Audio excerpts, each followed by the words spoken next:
Hello student, आज हमारा topic है कोवैलेंट कंपाउंड।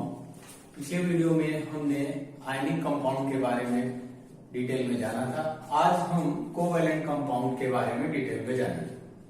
कोवैलेंट कंपाउंड में जाने से पहले हम केमिकल बॉन्डिंग, जो कि पिछले वीडियो में पढ़कर आए हैं कि केमिकल बॉन्डिंग क्या होती है और मेटल या नॉन मेटल केमिकल बॉन्डिंग करते क्यों हैं। जब कोई नया कंपाउंड बनना होता है तब मेटल या नॉन मेटल आपस में बॉन्डिंग करते हैं, जिसे हम केमिकल बॉन्डिंग कहते हैं। केमिकल बॉन्डिंग दो तरह की, एक आयनिक बॉन्डिंग, एक कोवैलेंट बॉन्डिंग। तो आयनिक बॉन्डिंग में आयनिक कंपाउंड बनते थे और ये कंपाउंड कैसे बनते थे? बाय ट्रांसफर ऑफ इलेक्ट्रॉन, यानी एक ने किसी दूसरे को अपना इलेक्ट्रॉन दे दिया। क्यों दे दिया? क्योंकि उसे अपना ऑब्जेक्ट पूरा करना होता है। बट हमारा टॉपिक ये नहीं है, हमारा टॉपिक है कोवैलेंट बॉन्डिंग, जिसमें कोवैलेंट कंपाउंड बनेंगे। और ये जो बॉन्डिंग होती है, ये बॉन्डिंग कैसे? By sharing of electron. There is a difference between transferring of electron and sharing of electron. Transferring of electron में कोई एटम अपना इलेक्ट्रॉन दूसरे को पूरी तरह से दे देता है, बट यहां पर शेयरिंग में जो दो एटम आपस में रिएक्ट करते हैं वो अपना इलेक्ट्रॉन पूरी तरह से डोनेट नहीं करते। ये एक तरह की शेयरिंग होती है जिसे हम म्यूचुअल शेयरिंग भी बोलते हैं। और म्यूचुअल शेयरिंग एक इस तरह की शेयरिंग है जहां पर हमने आपको कुछ दिया बट बदले में आपसे भी मुझे कुछ चाहिए। ऐसा नहीं है कि मैंने आपको दिया फिर आपसे कुछ लिया नहीं। ये ट्रांसफर में होता है, जो कि आयनिक कंपाउंड बनते थे। बट यहां शेयरिंग में अगर हमने आपको कुछ दिया है तो आप भी हमें कुछ देंगे।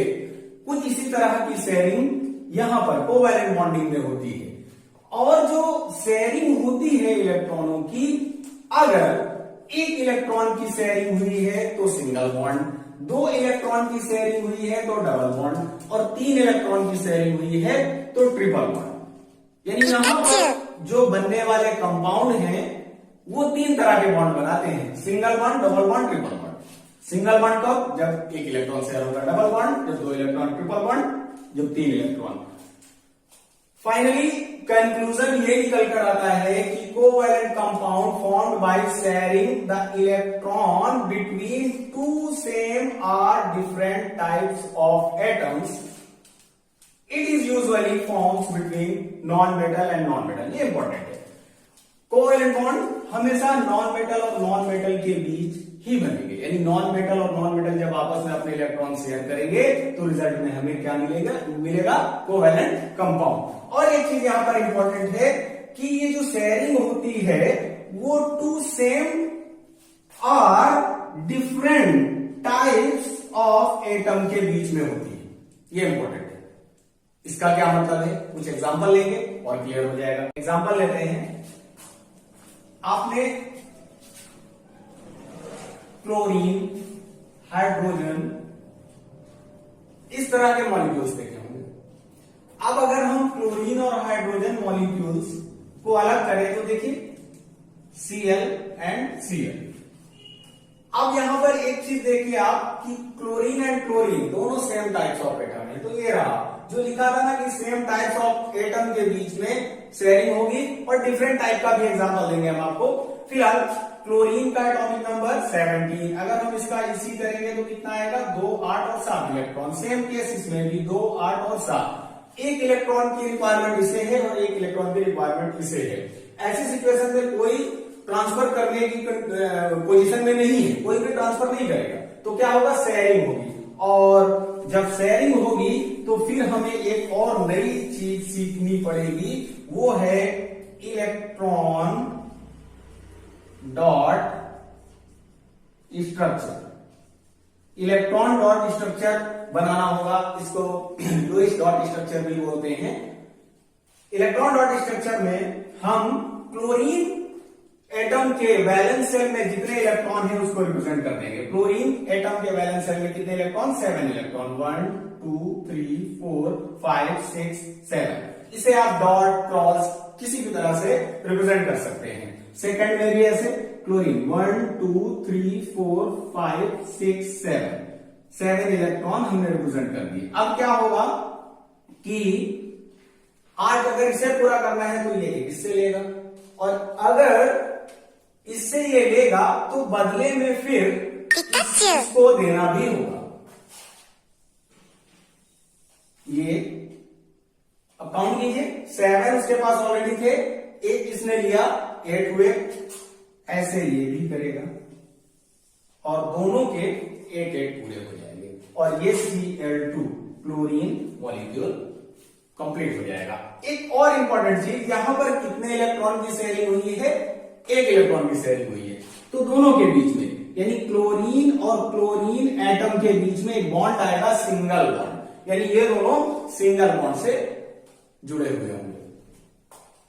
आयनिक बॉन्ड में मैंने आपको बताया था कि आयनिक बॉन्ड के बीच में एक फोर्स लगा होता है जिसको इलेक्ट्रोस्टैटिक फोर्स बोलते हैं। यहां पर भी एक फोर्स लगता है और ये जो फोर्स लगता है इसका नाम है इंट्रामॉलिक्यूलर फोर्स। इंट्रामॉलिक्यूलर फोर्स, और ये force compare with electrostatic force week होता है। मीन्स इलेक्ट्रोस्टैटिक फोर्स स्ट्रांग होता है इंट्रामॉलिक्यूलर फोर्स से। इन सब चीजों की जरूरत पड़ेगी तब जब हम प्रॉपर्टी पढ़ेंगे आयनिक कंपाउंड और कोवैलेंट कंपाउंड की। आगे का जो टॉपिक है हमारा, इसके बाद का जो टॉपिक है उसमें हम प्रॉपर्टी पढ़ेंगे, तब हमें इन सब चीजों की जरूरत पड़ेगी। आगे चलते हैं, एक दो एग्जांपल और लेते हैं,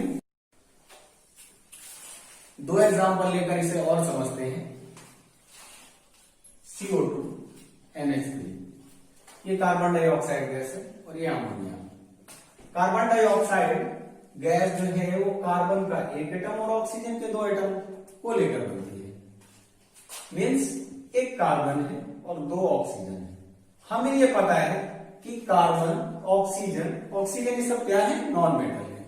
कार्बन का एटॉमिक नंबर 8 होता है, सॉरी ऑक्सीजन का एटॉमिक नंबर 8, कार्बन का 6 और ऑक्सीजन का फिर से अगेन 8। इसी अगर हम करें तो 2 और 6, 2 और 4, 2 और 6, क्या देख रहे हैं हम? 6, 4 एंड 6, यानी वैलेंस सेल में जो इलेक्ट्रॉन है वो लेस देन 8।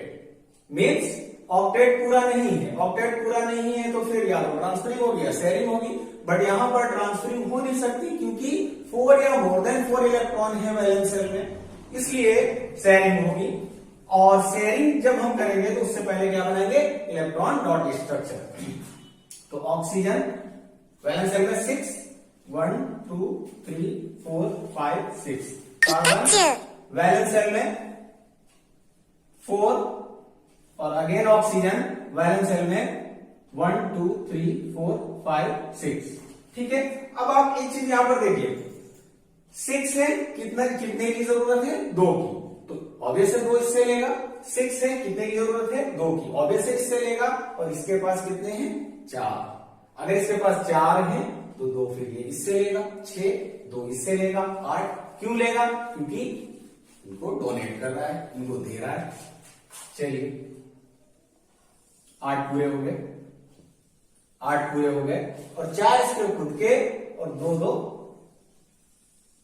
इसमें ये, तो इसके भी पूरे हो जाते हैं 8।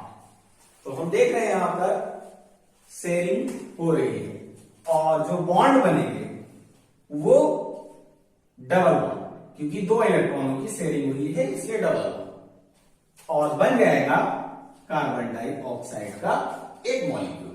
एक एग्जांपल और अमोनिया का। अमोनिया एक गैस है जिसमें नाइट्रोजन का एक एटम और हाइड्रोजन के 3 एटम मिलकर इसे बनाते हैं। बात करें अगर हम नाइट्रोजन की, तो नाइट्रोजन भी एक नॉन मेटल, हाइड्रोजन का तो पता नहीं, बट फिलहाल हम इसे मान लेते हैं नॉन मेटल। नाइट्रोजन का एटॉमिक नंबर इसका ऊपर लिख लेते हैं 7, और इसी करेंगे तो 2 और 5। हाइड्रोजन का पता है आप सबको, 1 होता है, इसलिए वैलेंस सेल में भी 1 इलेक्ट्रॉन, इसको भी 1 इलेक्ट्रॉन और इसे भी 1 इलेक्ट्रॉन। इसके वैलेंस सेल में 5 इलेक्ट्रॉन, 1 2 3 4 5, 1 2 3 4 5। ठीक है, दिख रहा है हमें कितने की रिक्वायरमेंट है? नाइट्रोजन को 3 की, और इन सभी हाइड्रोजन को कितने की? 2 की। ड्यूप्लेट पूरा होता है और 2 इलेक्ट्रॉन से ये अपना ड्यूप्लेट पूरा करके स्टेबल हो जाते हैं। ठीक है, एक ये कंप्लीट हुआ, यानी तीनों हाइड्रोजन का ड्यूप्लेट कंप्लीट हो जाता है, और यहां पर नाइट्रोजन ने तीनों हाइड्रोजन को एक एक इलेक्ट्रॉन क्या किया है? शेयर किया है, इसलिए लेगा भी और अपने 8 पूरे कर लेगा। तो इस तरह से जो है वो सिंगल बॉन्ड से हाइड्रोजन कनेक्ट है नाइट्रोजन के साथ में, रिजल्ट में अमोनिया गैस का एक मॉलिक्यूल बन जाएगा। तो इस तरह से बच्चों हम कोवैलेंट कंपाउंड बना सकते हैं। कोवैलेंट कंपाउंड बनाने के लिए जरूरी है कि आपको इस बात की जानकारी हो कि आप नॉन मेटल पहचान पाते हैं या नहीं, प्लस आपको इलेक्ट्रॉनिक कॉन्फ़िगरेशन, आपको एटॉमिक नंबर 1 से 20 तक ये सब आने चाहिए। बाकी सारा का सारा सिंपल है, आपके सामने है। आज की क्लास के लिए इतना ही। पसंद आया हो तो please like, subscribe and share ज्यादा से ज्यादा करें। Thank you.